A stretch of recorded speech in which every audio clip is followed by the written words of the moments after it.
Lesson 66. My happiness and my function are one. You have surely noticed an emphasis throughout our recent lessons on the connection between fulfilling your function and achieving happiness. This is because you do not really see the connection. Yet there is more than just a connection between them. They are the same. Their forms are different, but their content is completely one. The ego does constant battle with the Holy Spirit on the fundamental question of what your function is. So does it do constant battle with the Holy Spirit about what your happiness is. It is not a two-way battle. The ego attacks and the Holy Spirit does not respond. He knows what your function is. He knows that it is your happiness. Today we will try to go past this wholly meaningless battle and arrive at the truth about your function. We will not engage in senseless arguments about what it is.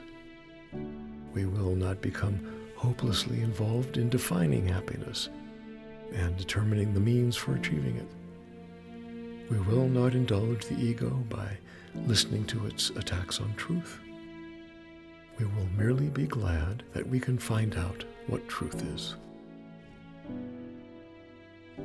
Our longer practice period today has as its purpose your acceptance of the fact that not only is there a very real connection between the function God gave you and your happiness, but that they are actually identical. God gives you only happiness. Therefore, the function He gave you must be happiness, even if it appears to be different. Today's exercises are an attempt to go beyond these differences in appearance and recognize the common content where it exists in truth. Begin the 10 to 15 minute practice period by reviewing these thoughts. God gives me only happiness. He has given my function to me. Therefore, my function must be happiness.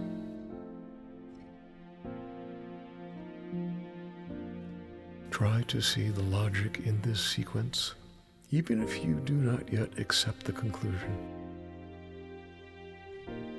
It is only if the first two thoughts are wrong that the conclusion could be false. Let us then think about the premises for a while as we are practicing. The first premise is that God gives you only happiness.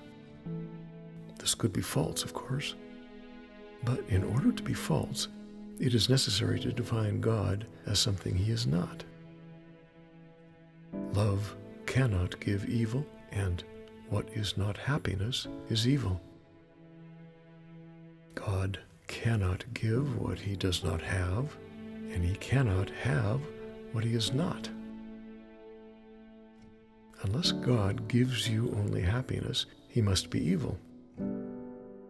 And it is this definition of Him you are believing if you do not accept the first premise. The second premise is that God has given you your function. We have seen that there are only two parts of your mind. One is ruled by the ego and is made up of illusions. The other is the home of the Holy Spirit, where truth abides. There are no other guides but these to choose between, and no other outcomes possible as a result of your choice, but the fear that the ego always engenders, and the love that the Holy Spirit always offers to replace it.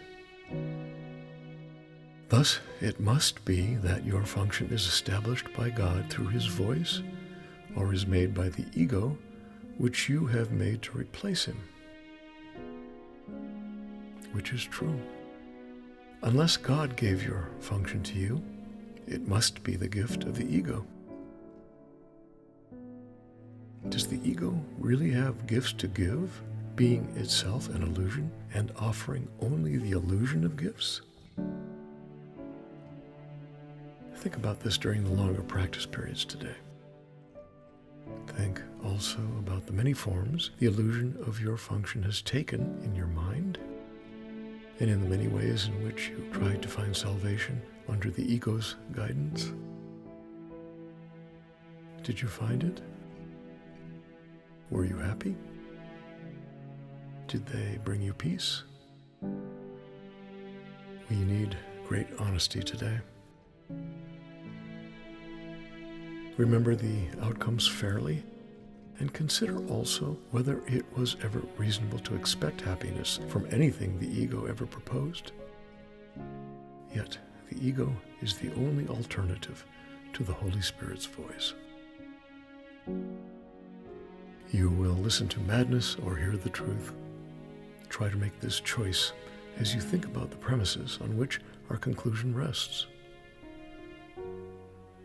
We can share in this conclusion, but in no other, for God Himself shares it with us. Today's idea is another giant stride in the perception of the same as the same, and the different as different.